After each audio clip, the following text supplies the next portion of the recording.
Hi everyone, Cherie Hartwick here again doing some simple Zentangles, or Tangles for Zentangle. Um, what I plan on to keep doing is building on the tangles that I did a video on last time. The last one I did, I built on a video that I did for OPC in June that we did 4 basic tangles, and last time I added 2 to that, and today we're going to be adding 2 more to those 2, and I will keep using like the 2 from the last time and then 2 new ones and build it up to more complicated ones and more complicated strings, and soon you'll be doing just amazing things. But we're learning little by little. I'm mainly doing this for those who have maybe never done Zentangle and would like to get started, so I don't want to jump in with real complicated ones and get people to be discouraged. This is art for the non-artist. Every tangle is deconstructed into steps so anybody can draw them. You don't have to be an artist.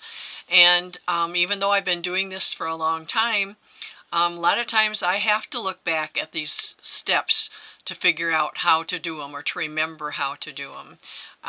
So there's nothing wrong with that. And a lot of times, I think I've mentioned this before, these tangles have names. Sometimes the names, you can tell why they're named what they are. Other times people who invent them name them anything they want, and it means something to them but not necessarily something to us. And it happens that today the ones I'm doing are understandable. The first one, and first I'm gonna turn this down to a completed tile of what we're going to do today, and then we'll proceed to doing the tangles and the string, and I'll explain it as we go along. This might be the last time you see my face because I'll keep it down on the tile from now on. So this is the completed tile that I did a little while ago, and you can see what we learned, or I taught last time was, let me turn it this way, Nippa, which I have in these 2 spots, which is basically an orb, just randomly spaced, randomly sized orbs, and then wiggly lines running up to them and past them and around them, and then just shading the orbs. And the other one that we did was Halabow, which is parallel lines going under and over each other. And the Halabow teaches you how to draw under.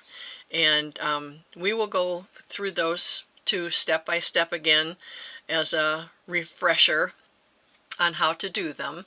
The new ones we're going to do this time is this one right here, which is called Printa, which is spelled Printemps,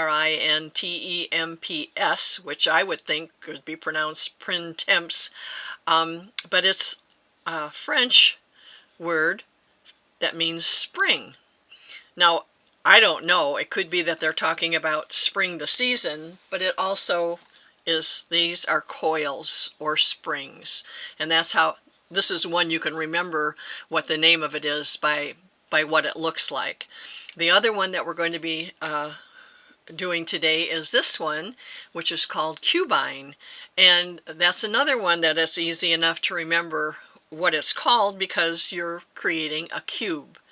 So again, all the patterns that we do are based on 3 strokes, 5 strokes, a dot, a straight line,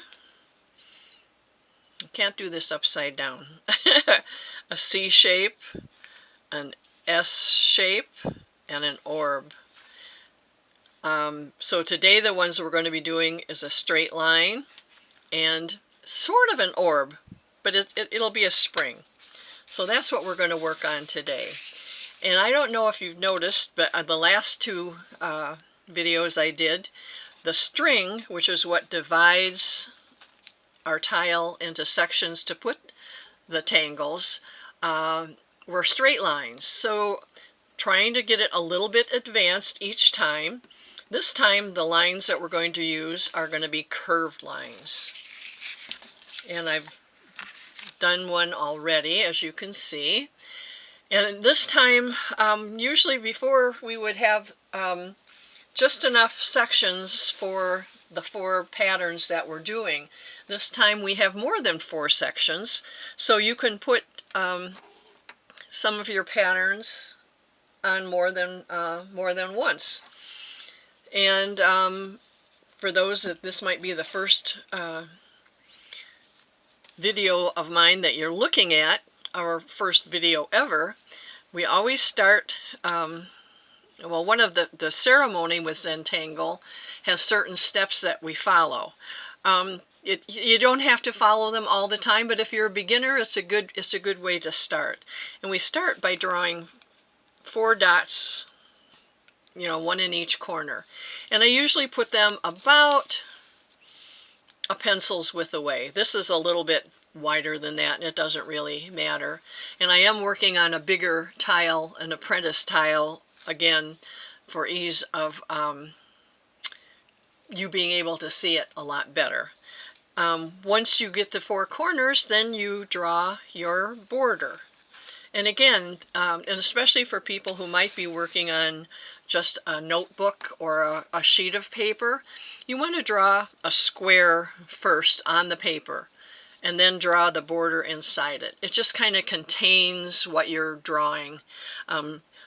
There are times, and I have notebooks that I've done, and a lot of people will fill a whole page, fill a bigger piece of paper, and that's fine to do. But to start out with, we like to keep it a little bit smaller. So then my string for this one, I started with just 1 curved line, starting at the bottom or top and bringing it over to this side. And then I just did 2 other curved lines to intersect it. You know, you can have the curves going in different directions. Next time maybe we'll do one that has a wiggly line rather than just a nice straight curve. Okay, so we'll start the refresher course by doing the patterns that we did last time, which were Nippa and Halibau. So I think I'm going to do Nippa first, and I'm going to do it in 2 squares. I'm going to save these 2 and this one for the new ones. So I'm going to do Nippa in this one and this one. Now you don't have to do them in the exact same place that I'm doing them, or have your string drawn exactly like mine. It doesn't matter. So Nippa is just a series of orbs and then wiggly lines. And if you'll notice, I put my pencil down and now I have my pen. The pencil you only use for drawing your border, your string, and then for shading. So I'm going to just draw some orbs, and if you notice, that one didn't quite meet, and it doesn't really matter. You won't notice that. And if they're not perfectly round, that doesn't matter either. So I'm just placing some odd-shaped ones, and you can have them look like they're coming out from the edge of where your string is. That works too. So now that I've got a few orbs in there, I'm going to draw my wiggly lines, and I'm going to just start about in the middle and just draw. This one doesn't touch anything, and if you remember, some of them can stop and start at an orb that you have there. Once I get over to this side a little bit further, I'm going to have this wiggly line go around this one and then come down. And this is going to go around that one and around this one and even around that one. And you just keep going, and just randomly, you know, you can go straight down or around, however it works. So that side is filled. Now, the other thing with Zentangle is you turn your right hand, you usually keep, if you're right-handed, you keep in the same position, and you turn the tile however you need to make it easier for you to draw. So I turn my tile completely around so that I can easily draw these wiggly lines over here. And like I say, I remember telling people last time I saw somebody do this and all their wiggles lined up. The wiggles were like aura-ing each other, which it was okay, but it isn't anything I'd want to do. So I don't care if the wiggles, I like the wiggles to be mixed up. I think it adds, it's supposed to add texture, and that's what it does. So while I've got this in this position, this is the other area where I'm going to do my nippa. So I'm going to draw some more circles over here. And again, different sizes, different areas. You can have them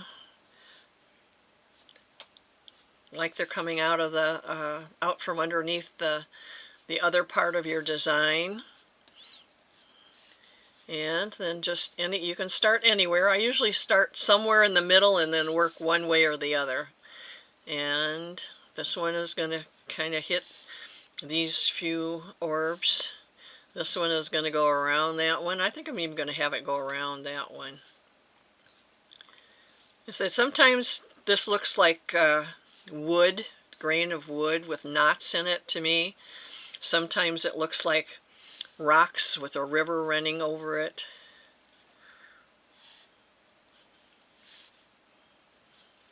You just, when I run out of space over here, like this one is going to come down. This one, it's going to stop at my border, but then I'll pretend like it's over there and then come down over here.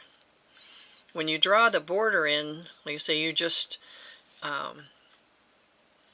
and your design looks like it goes past it. You just pretend like it's there, but you don't really draw it in. So now again, I'm going to turn my whole card around, and I'm going to start my wiggly lines on this side. I'm going to go around this whole thing like that, and around this one, and then down.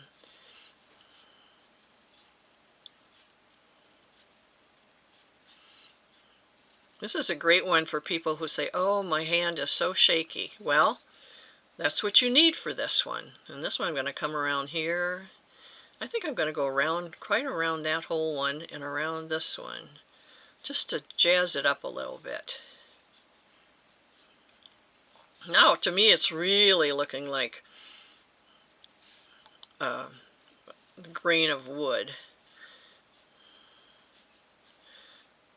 And you just keep going, and you can make them wigglier if you want, straighter if you want.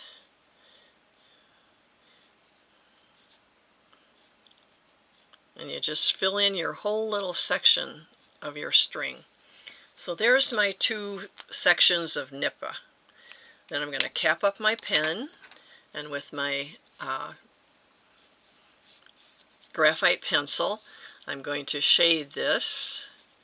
And to shade it, if you remember, you just kind of circle your orb just inside just a little bit. And like this half one, you just do half of it.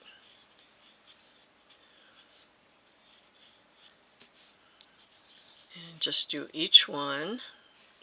You don't want to get these orbs too tiny, and I'll show you why. That one is kind of tiny, and I'll show you what happens. And then with the tortillon, which I explained before what they were, but I'll do it again in case we have some new people watching. It's just a tightly rolled up paper. It can also be called a blending stump. And when they're brand new, they're nice and clean and white like this. And when you get them, use them a lot, they become dirty on the ends with graphite, and that's okay. Because sometimes when you use it to blend the graphite, and sometimes like when they're that tiny, they fill up completely with graphite, and that's okay. But normally when you're doing an orb, you just want the outside, you want to leave a little bit of the white on the inside so it gives it some look of being round.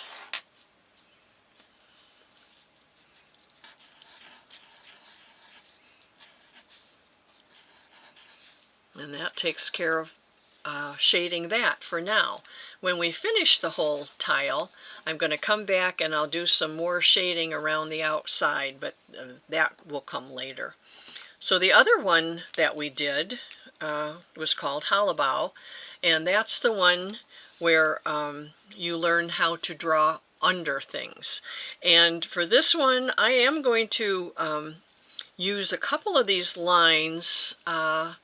Normally you don't ink in the string, you leave it a pencil mark in case you want to ignore it or it blends in.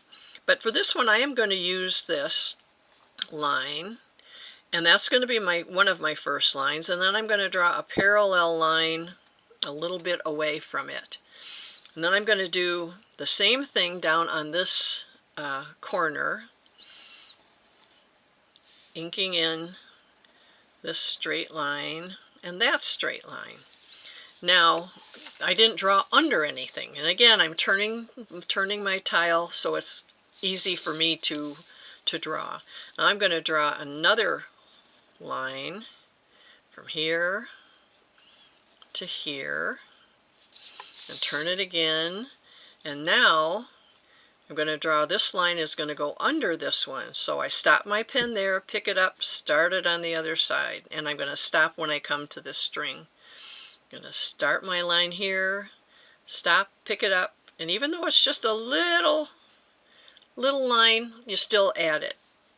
And now let's see, where else going to go? I think I'm going to go kind of this way. I'm going to start a line here, pick up my pen, start it on the other side, end it there. Every time you do these, they end up looking different. Alright, now let's see. I think I would do another one over here. I've seen people, this one's looking kind of straight like a plaid, and I've seen people do that on purpose. I don't usually do that on purpose. I like them going every which way. And I need something else in here, but I think I'll start it here and have it go like this. Okay, that's probably good enough, except you know what? I think I'm going to add another one right here. And see, it's going behind this, so you don't see where it ends. Now these lines are all nice and straight. Well, they're all sort of straight. But you could do these all with curved lines. I've seen that done too. You can do it, they can be skinnier than this, they can be fatter than this. But when you draw something so it looks like it's going under something else, it's called a Hollabow effect. Okay, well that's the two patterns that we learned last time. So now we're going to get into the new ones from this video. Now these two are called, the first one what I told you about is called Printa, and it's just a spring. It's a spiral, and again you want to make them different sizes, and you can start out by placing them random and then just come back and fill in, and it doesn't have to be filled in solid. And again, you don't want them all real tiny, you don't want them all real big. And I'm going to start one right here, and you can go around as many times as you want. And some people end up with them open like that, or you can close them up like that.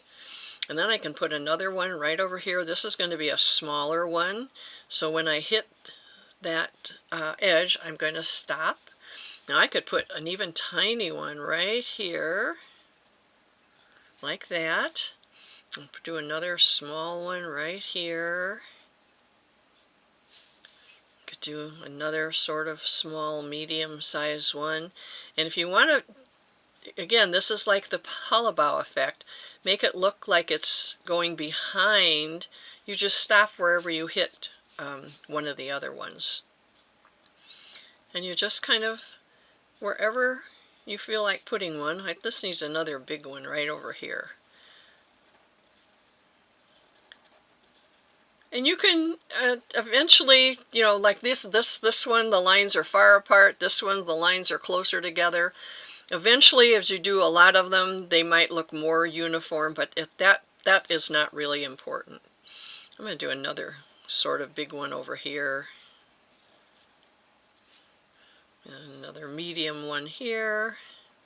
Now, I'm not going to worry about filling up right to the border exact. You could if you wanted to, but sometimes it's kind of neat to leave the border kind of open to give more, I don't know, just a flair to what you're doing. Well, I'm just going to do another small one right here, maybe a little bitty one here. There. This is a good one to fill in a large space in not taking too long, because like now I've got a big space down here to fill, and I'm going to put the Printa down here as well. And I'm going to start down here this time.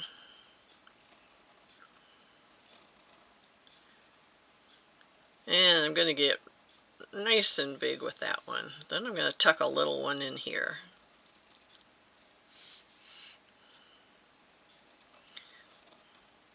Like I say, I could do random ones all over and then just come back and fill in. I usually tend to keep filling in from the ones that I've already drawn. You just don't want to get tied into doing all real small ones because it would take forever. And I know I have several people I know that I've taught in my classes that they like to do it really tiny, and that's fine too if that's what you like to do. Now along this part of the string I tend to work right up to it, but like I say, on the border I tend to leave that open a little bit. And now this one, see, it looks like I'm drawing it so it looks like it's going underneath this Printa, and it's also going underneath the edge of this part of the design. And this space here calls for another kind of big one. And another one here. I'm going to put a tiny one there. You can always come back, and if you've got an open space that's too big, you can always put another one in it.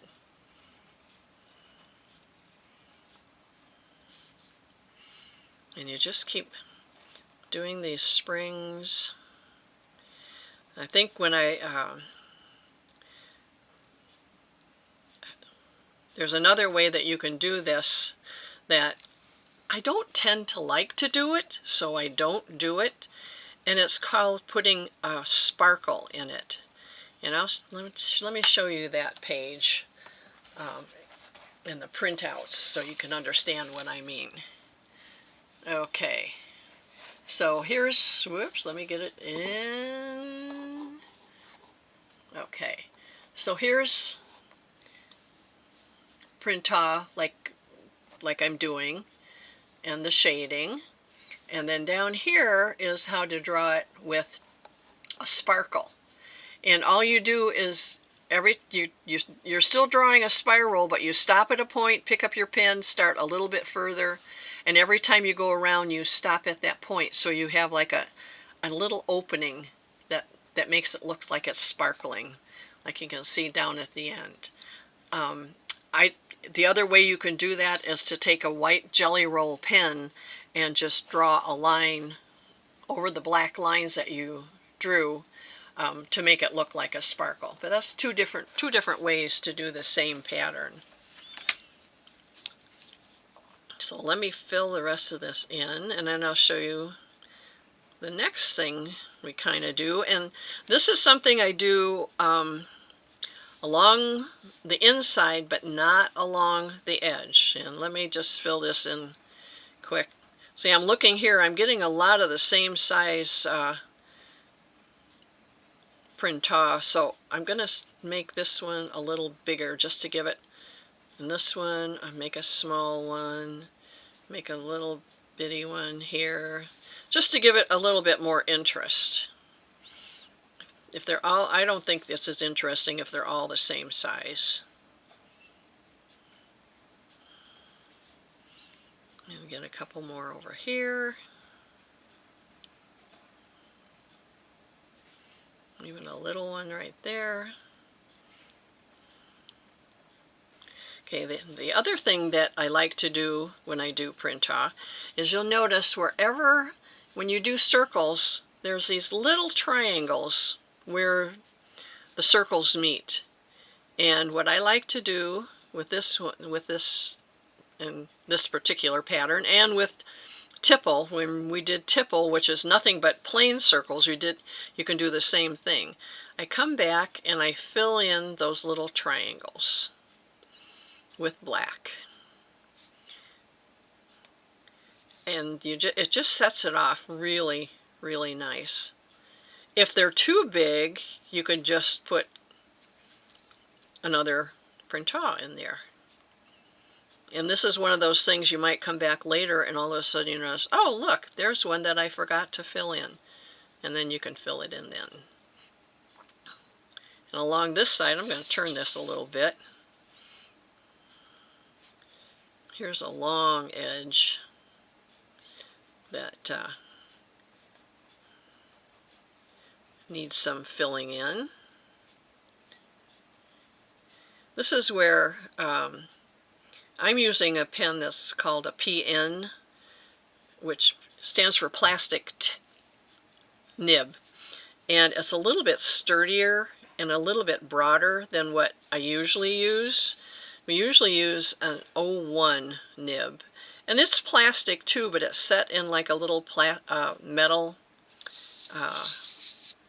end. And this particular pen, it holds up a lot longer. And so it's really good for younger kids to use, or older people like me who you need a line that's a little bit heavier so you can see it better. And the other neat thing about it, which I didn't do on this, but actually if you press down harder, it makes a broader line. So you could actually add some emphasis to a design like the Printa. If you press down on one side as you're doing it, that one side would just darken naturally. So you can see how that makes the Printa kind of stand out. So I'm going to quickly do that over here too.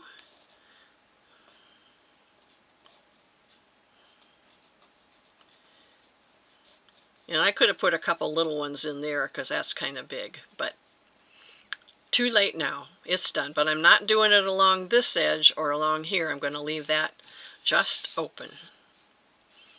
And you just want those little triangles of open space.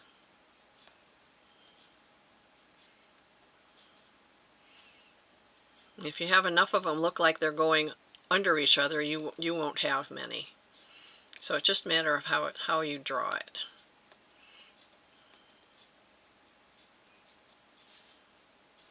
And whoops, I got a couple more here. That kind of does it. So you can see it makes gives those two areas a little bit more emphasis. And so now we're on to our last square, and this is where we're going to do Cubine. We're going to draw cubes. Now, there are a couple different ways you can draw this, and I'm not sure if I have, I'm looking to see in my step outs if I did it both ways, but I probably didn't. We have a nice square corner to use, and I'm going to use those lines. No, I didn't do it, but that's okay. So, this is Cubine. Whoops, better get it the right way so you can see it. And there. Okay, so we're going to draw a nice straight grid, but what you can do is, if you wanted to, and actually I can do it in one of these, is if you have an area and you have a corner like this, you could draw your grid like this.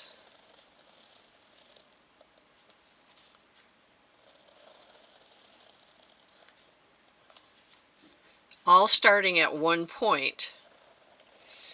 And so you see how I have narrower lines up here and then wider lines here. And then if you're going to come across this way, you would start by having these lines. When it's this tiny, it's very hard to do. But what you'd start widening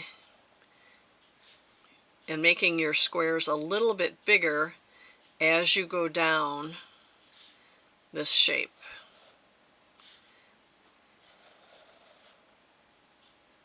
Okay. And what this does is it kind of gives movement to it, and it's really interesting when we get into fancier strings with curves and swirls. I'm going to turn it around this way because I can't do this part upside down, but you would do it the same way.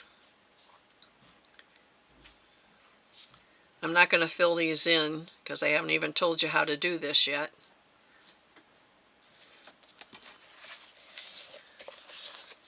But you would fill it in the same way that I'm doing it up here.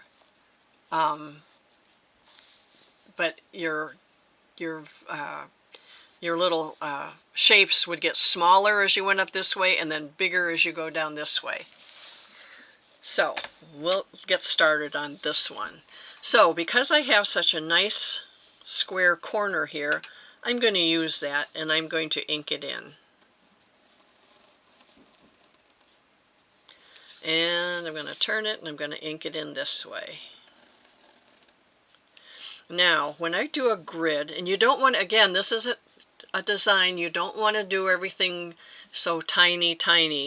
I'm going to divide just by eye from here to here in half and draw a line straight down.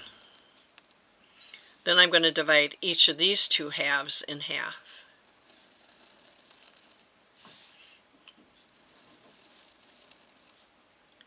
Now, if I were drawing another line, I would probably have to have one somewhere over here to make these all even. Now I'm going to turn it this way, and I'm going to do the same thing. No, I'm not going to do the same thing, because like when we did floors, you want these to be kind of square. So I'm kind of eyeballing that distance, and I'm going to draw my line down and down. And if you're noticing, these are not real straight lines. They're a little bit wiggly, but it doesn't matter. And one more here. And, you know, I probably would do another one there. So now I'm going to turn it back this way. And this is one that, these are all these patterns that I'm showing you in these videos are original Zentangle tangles. And actually I do my Cubine a little bit different than they show in the Zentology, which we received when we were certified. I can do it the way they show it, but I like my way better. So what I'm going to do is I put a dot in the middle, and you could go through and put a dot in the middle of each one. This is, you know, if this makes it easier for you to do, that's fine. But I'm going to show you both ways. So once you put a dot in the middle of each one, you're going to come down and do a line this way and a line this way. And a line down and a line over. And a line down and a line over. Down and over. Putting the dot in the middle is sometimes, like when I get down here where I have partial squares, it helps because the dot in this one would be just right about there. This one I wouldn't see it at all. This one, it would be here, and my square would go that way, and see, it kind of disappears behind there. Normally, well, let me finish these and then I'll show you how I do it. And again, the more familiar you are with doing these, you're going to find your own way to do it. Normally what I do is, yes, I put my pen down in the middle of that square and I just draw the 2 lines and then I fill it in.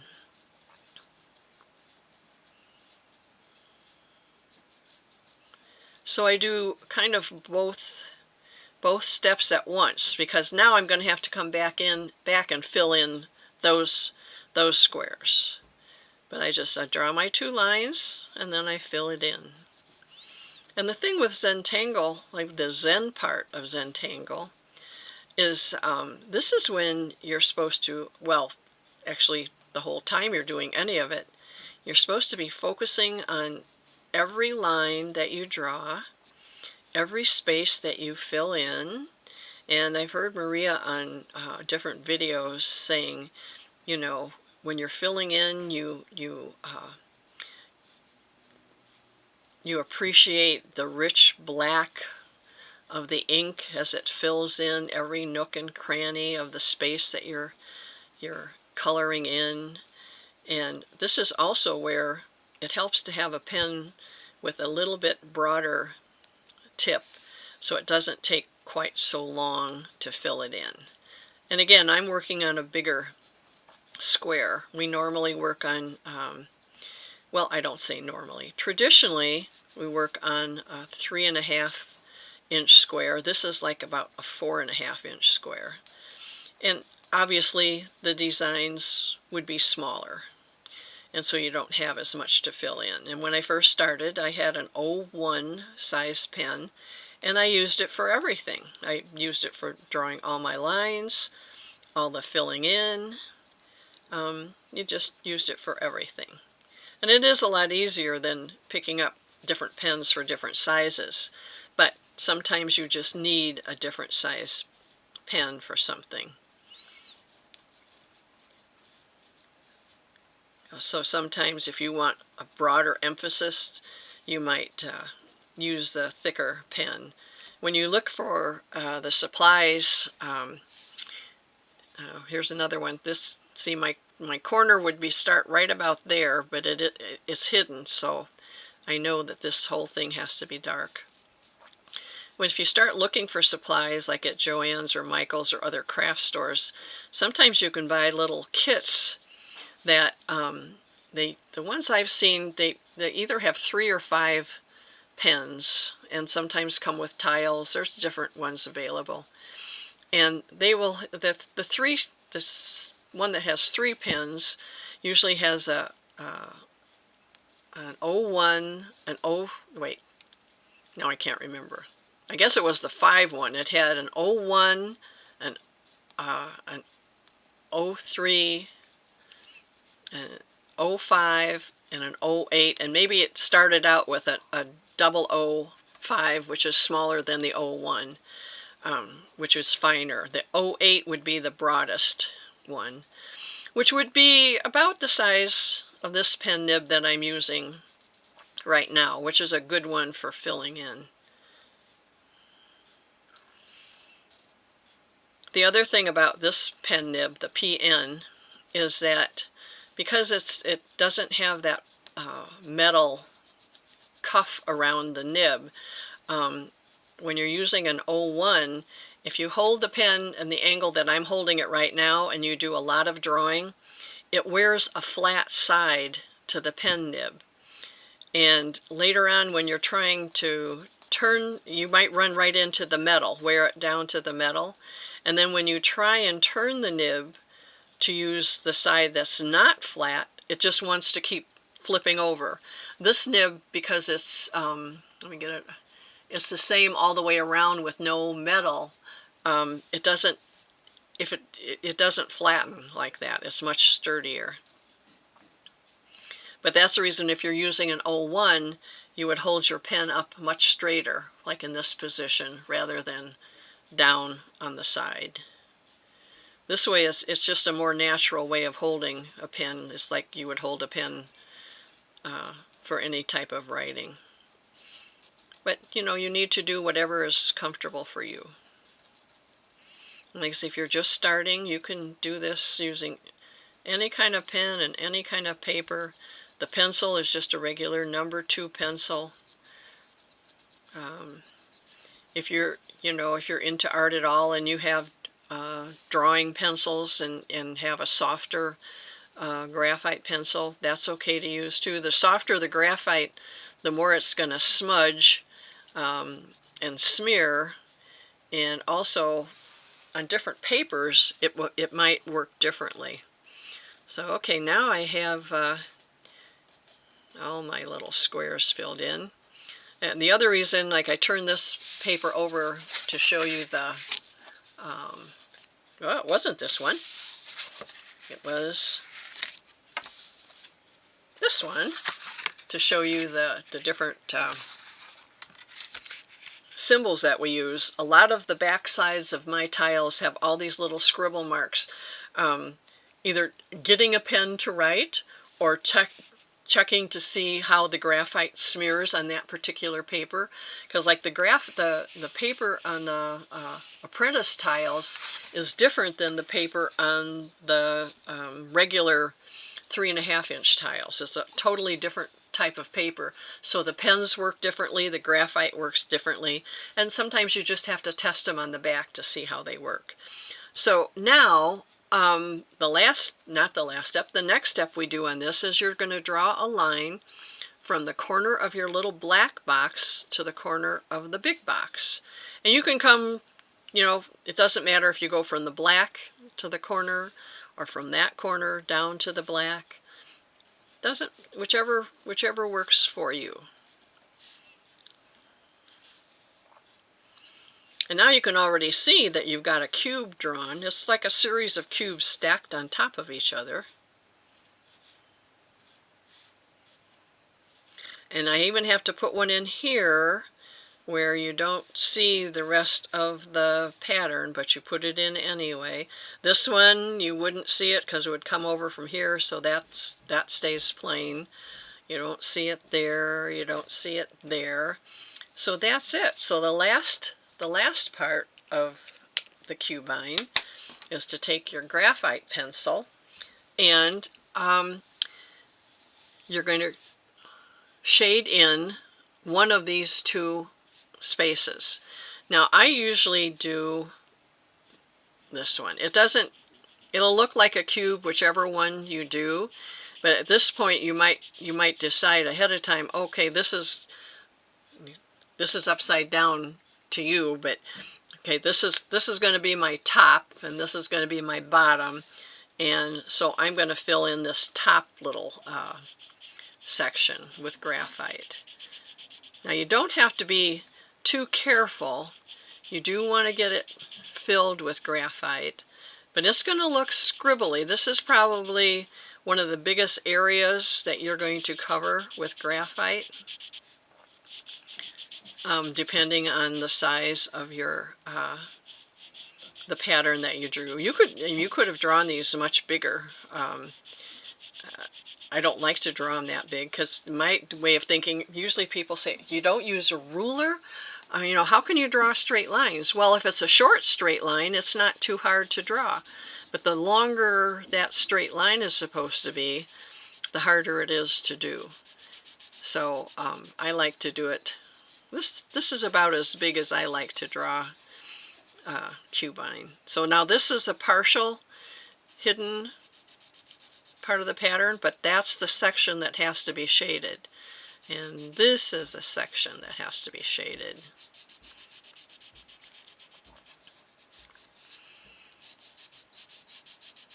And I usually go in a whole row one way or the other so you don't forget what you're doing. Like this one, this little section's got to be shaded in. This little section, because it's this section, but the rest of that design is hidden. Now you can see in the video that graphite looks scribbly. This is where the magic of the tortillon comes in. And this section has to be shaded. Okay, now I'm going to take my very well used tortillon and blend it. I'm not going outside of the lines, or I'm trying not to, but can you see the difference right away? Look at how nice and smooth that makes that graphite.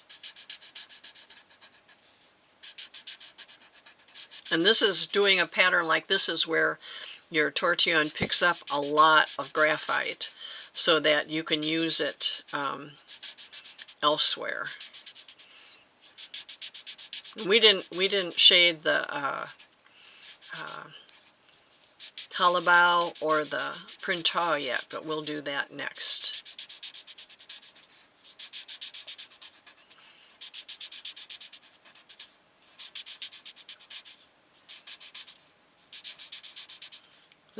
This tortillon is really working really good. It's I have some that when you use them they sound real scratchy and feel scratchy. This one feels nice and smooth, and I like that. Nothing worse than a scratchy tortillon. Okay, so now you can see how cubey that looks. And there I can see myself, and in the video on the camera I can see there's some places where I might need to add a little bit more or be a little bit more careful, but that's okay for now. So now it looks very, very cubey. So I'm going to do the Printa first because that's one that we didn't cover before. So you kind of pick, I don't know which direction this is going to go. I guess it's going to go this way. So what I do with the Printa is you pick one side, excuse me, and you just shade a little wedge, and I just kind of scribble back and forth, and you just want a little, like a pie-shaped strip of graphite.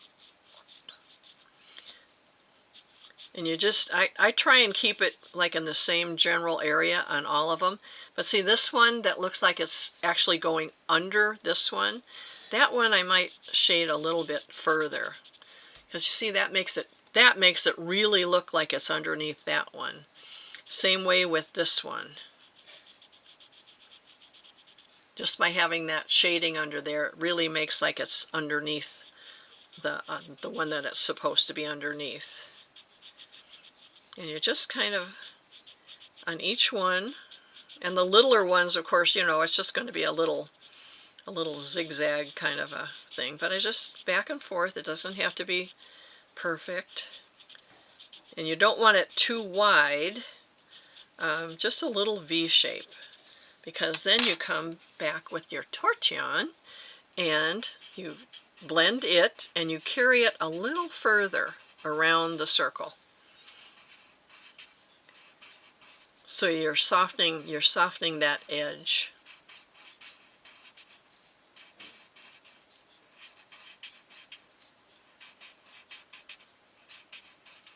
Now see the big, well, you can compare this to this area. Now this is much more interesting than this area. At least I think so.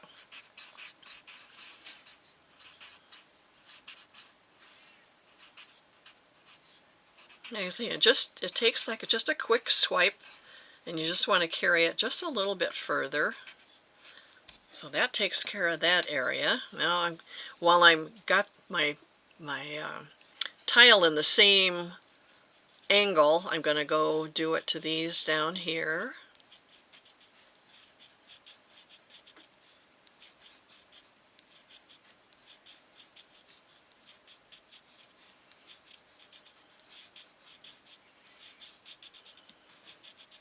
Fortunately, this is a much smaller area.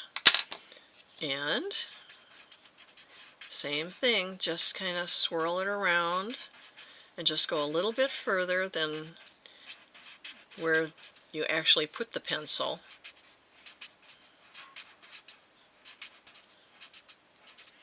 There. Now on the Halibau, if you remember, It's wherever it looks like it's going under someplace. So I'm going to start on this edge, and I kind of do the graphite in the direction that the strip is going. And I do it kind of jagged. You don't want it real straight. And you only need like an eighth of an inch, or if it's a real small space like this is a tight space, you don't hardly need any. And I'm going to have it look like it's coming out from the border.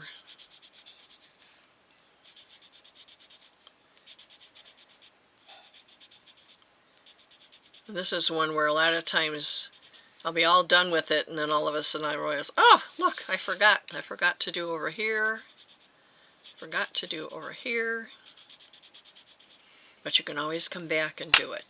So again, then with my tortillon, you just carry it a little bit further to smooth that edge, and it really makes like it's going up, makes it look like it's going, weaving in and out.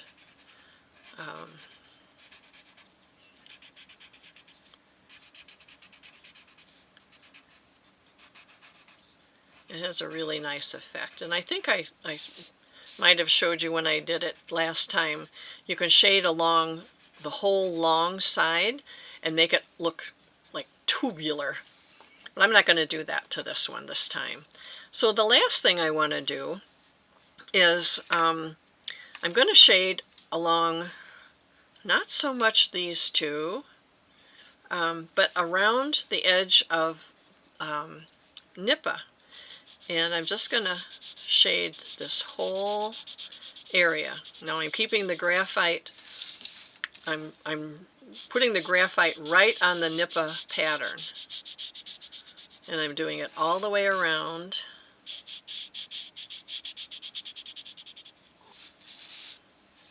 The edge.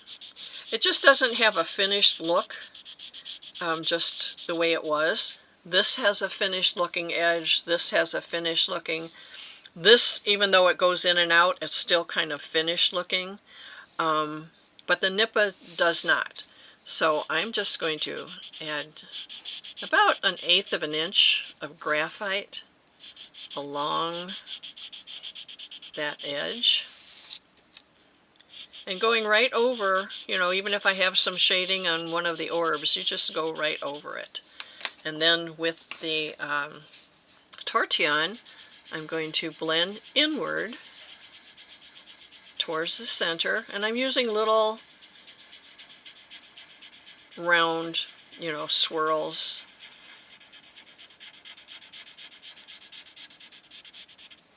See, that gives it some emphasis. Now it looks like it has finished edges.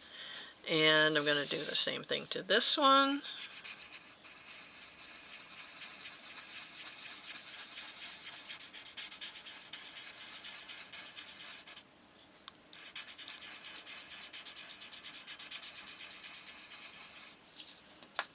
There. That looks pretty complete to me. So another thing that I like to do, and that I've been doing a lot lately, is, and in this one it would be a little bit different, is I put some graphite on the outside of my border. And actually, see, I'm following my actual pencil line of the border. I'm leaving that, I'm not going in and out with each of the Printa. I'm leaving that. And even though I did a lot of graphite going this way, I'm putting a little bit more on the outside. And I'm using the flat side of my pencil. If you want to darken, the darker you want your graphite shading, the pointier you want your pencil. If you want just a nice subtle light, like here where I have it dark and then here where I have it dark, I would pick the pencil up like this and really use that point to make it darker.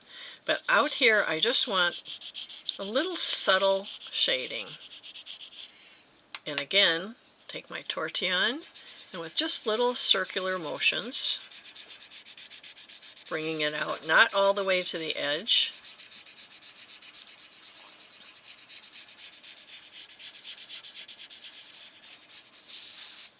And it kind of, it frames the whole thing, and it makes it look like it's in a three-dimensional kind of a frame.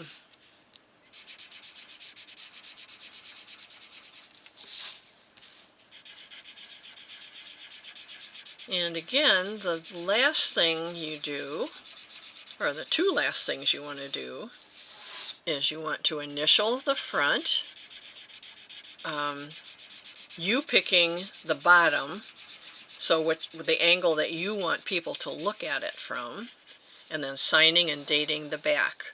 So I think this was the way. It's going to look upside down to you. I'll turn it around in a minute. This is the way. No, that isn't the way. How did I want that to look?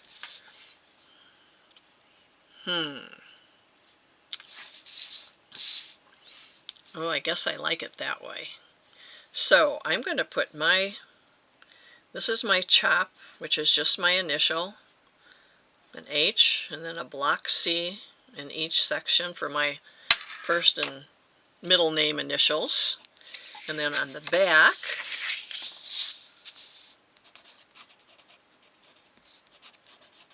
sign it and date it. And this is, oh, it's not November. This is actually December. Okay, so that's my completed tile, and I hope you have one that looks similar to that. But again, don't worry, it's not supposed to look exactly like mine. And next time we'll be doing 2 more new patterns and using 2 of the ones that we learned today. And I hope you're enjoying this. And like I say, this will be on my blog site, which is pen-zen.com.